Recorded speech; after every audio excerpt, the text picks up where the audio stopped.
गौतम अडानी का नाम आज उद्योग जगत में किसी परिचय का मोहताज नहीं है। सफलता के शिखर पर होते हुए भी आज वे उसी सपने को पूरा करने में लगे हुए हैं जो उन्होंने आज से कई दशक पहले अपनी औद्योगिक यात्रा की शुरुआत में देखा था। मुंद्रा पोर्ट, ग्रीन एनर्जी और राष्ट्र निर्माण के लिए आगामी विलिनियम पोर्ट की नींव रखने वाले गौतम अडानी यूं तो बहुत कम बोलते हैं, लेकिन वे जब भी बोलते हैं तो भारत उनका केंद्र बिंदु होता है, क्योंकि भारत उनकी बातों का ही नहीं बल्कि उनके जीवन का भी केंद्र बिंदु रहा है। सितंबर 2022 में सिंगापुर में हुई फोर्ब्स सीईओ ग्लोबल कॉन्फ्रेंस में भी उन्होंने अडानी ग्रुप से ज्यादा भारत के विकास पर फोकस किया। Let me now envision the next 25 years. Over this period, India will comfortably become a country with 100% literacy levels. India will also be a poverty-free well before 2050. Will also be the country that attracts the highest level of foreign direct investment, given the sheer scale of our consumptions of 1.6 billion people.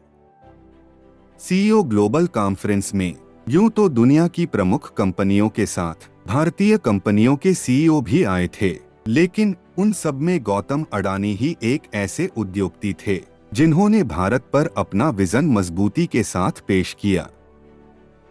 उन्होंने कहा कि भारत की असली कहानी अब शुरू हो रही है। यहाँ अब एक से एक अवसर हैं। अगले 3 दशकों में भारत दुनिया पर अपनी मजबूत छाप छोड़ेगा। भारत के प्रति गौतम अडानी के समर्पण को इसी बात से समझा जा सकता है कि इस कॉन्फ्रेंस में उन्होंने भारत की साक्षरता जैसे ज़मीनी और संवेदनशील मुद्दे को उठाया।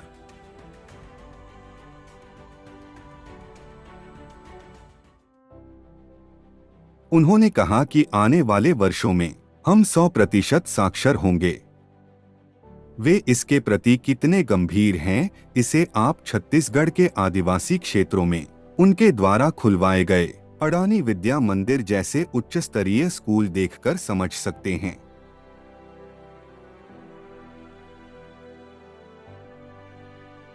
एक विजनरी वह होता है जो छोटे से लेकर बड़े मुद्दों को देखने समझने के साथ उनके बीच एक पुल बनाने की क्षमता रखता हो। इसलिए वे भारत की साक्षरता, पोर्ट्स और ग्रीन एनर्जी पर साथ साथ काम कर रहे हैं। उनके बनाए मुंद्रा जैसे पोर्ट्स भारत के आयात निर्यात को बेहतर बना रहे हैं और ग्रीन एनर्जी प्लांट्स से भविष्य के लिए भारत की ऊर्जा जरूरतों का रास्ता आसान हो रहा है।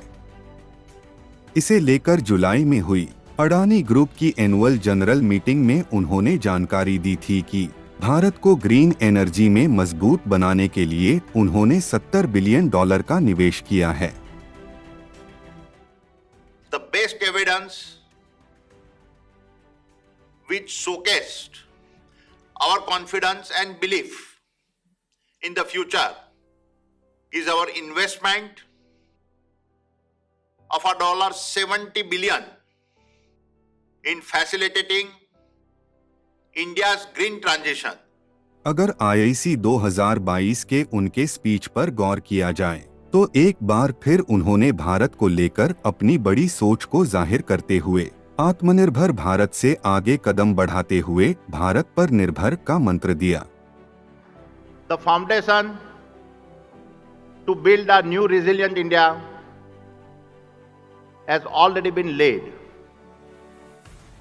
We will be an India that taps into our own markets to help it become self-reliant.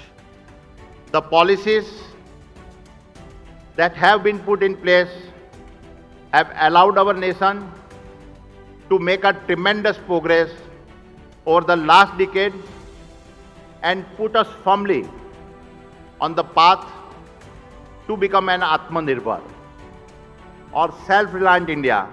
यह सिर्फ मंत्र ही नहीं बल्कि अडानी ग्रुप आज पावर का एक बड़ा निर्यातक बनके सामने आया है।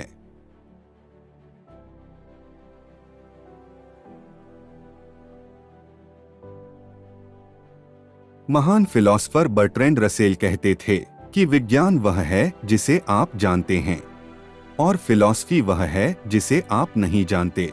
लेकिन गौतम अडानी के करिश्माई व्यक्तित्व को देखकर लगता है कि वे विज्ञान के साथ आगामी भविष्य की फिलॉसफी को बखूबी जानते हैं। इसीलिए उनका काम राष्ट्र निर्माण के साथ बेहतर विश्व के निर्माण को संभव बना रहा है, जिसे आने वाले समय में निश्चित रूप से याद किया जाएगा।